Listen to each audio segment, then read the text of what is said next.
In this tutorial, we're going to take a look at one theorem in particular, which is called the Triangle Angle-Sum Theorem. And this is something that you have known for a very long time already.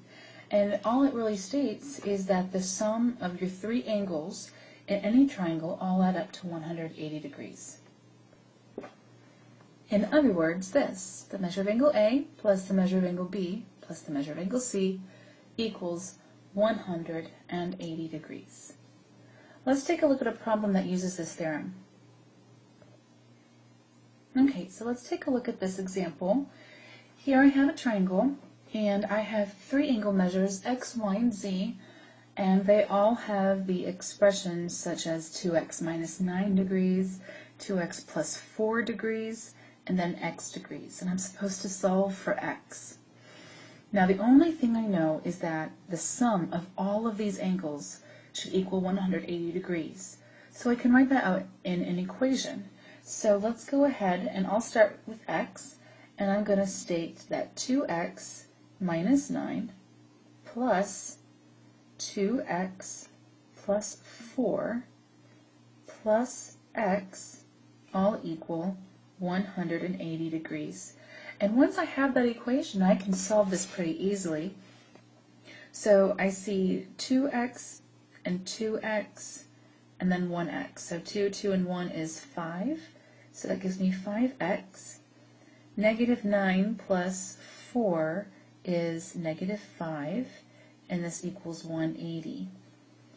I'm going to add 5 to both sides here, like so. And I'm going to continue this over here because I'm running out of space. But these 5s are going to cancel.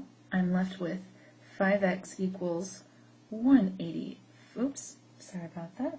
185. And then divide both sides by 5. And that makes x equal to 37.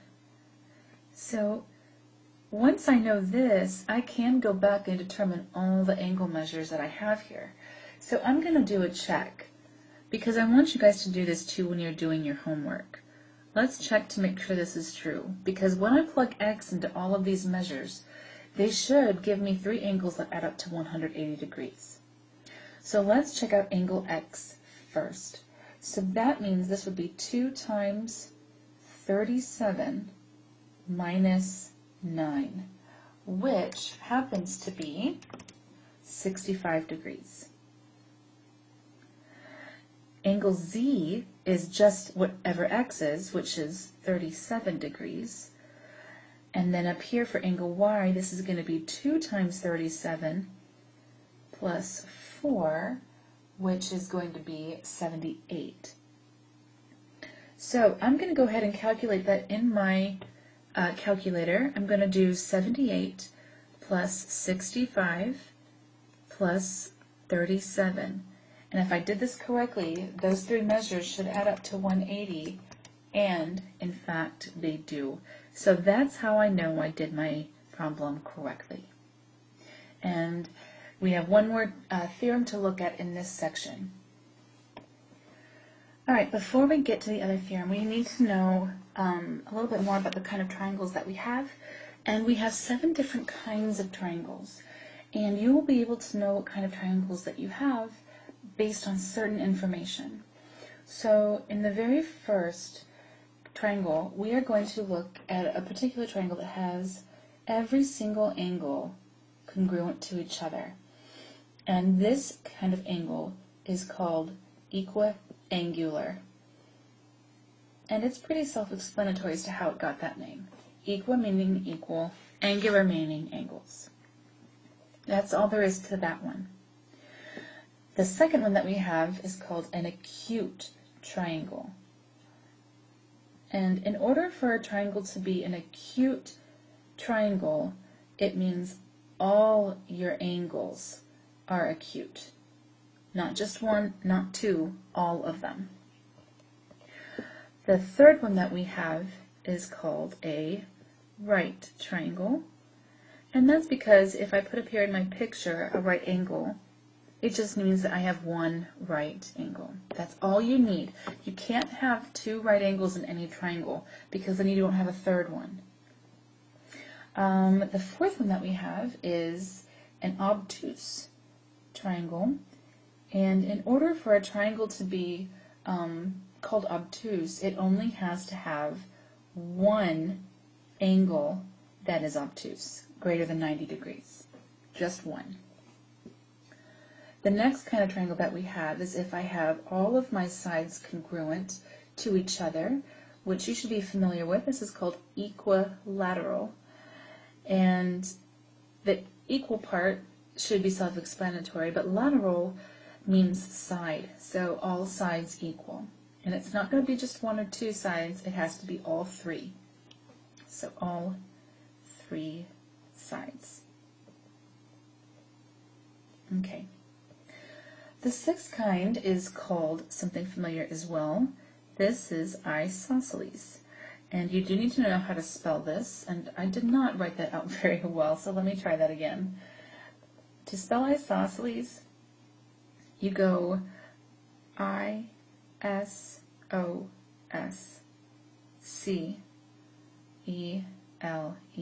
isosceles. And in order for a triangle to be isosceles, it only means that you can have two sides congruent. So two sides. Now, all equilateral triangles are also considered to be isosceles because an equilateral triangle has two sides equal to each other. I mean, all three of them are, but we know that we've got two of them as well. And that tells you it's also isosceles. And then the last kind that we have is going to be scalene. And a scalene triangle has absolutely no sides congruent to each other. So no sides congruent. So those are all the kinds of triangles that you can have. Now let's take a look at that next theorem that we have in this section. Okay, so this is the Triangle Exterior Angle Theorem. And the reason why this picture looks a little funky is because the bottom side of this triangle has been extended. Because what happens is it creates what's called an exterior angle. This red angle is called an exterior angle of a triangle. And triangles have several exterior angles. It just depends on which side you want to extend.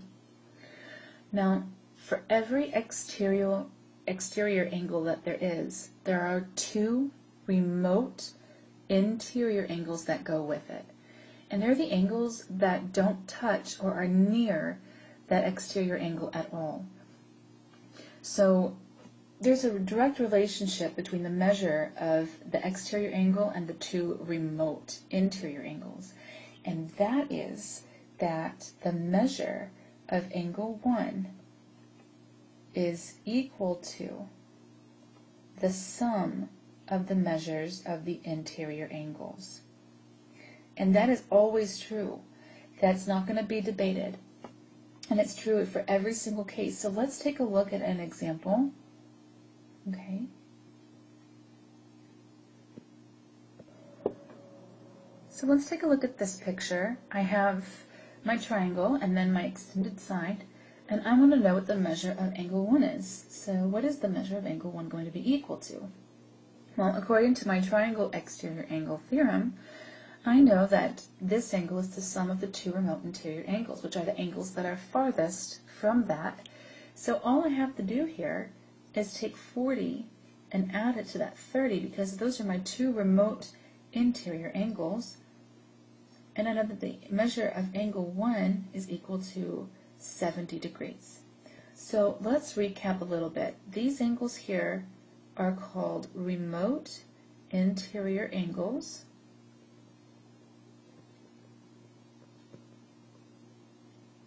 Like so. And this angle over here is called the exterior angle. And this relationship will always be true in these cases. And that concludes this tutorial.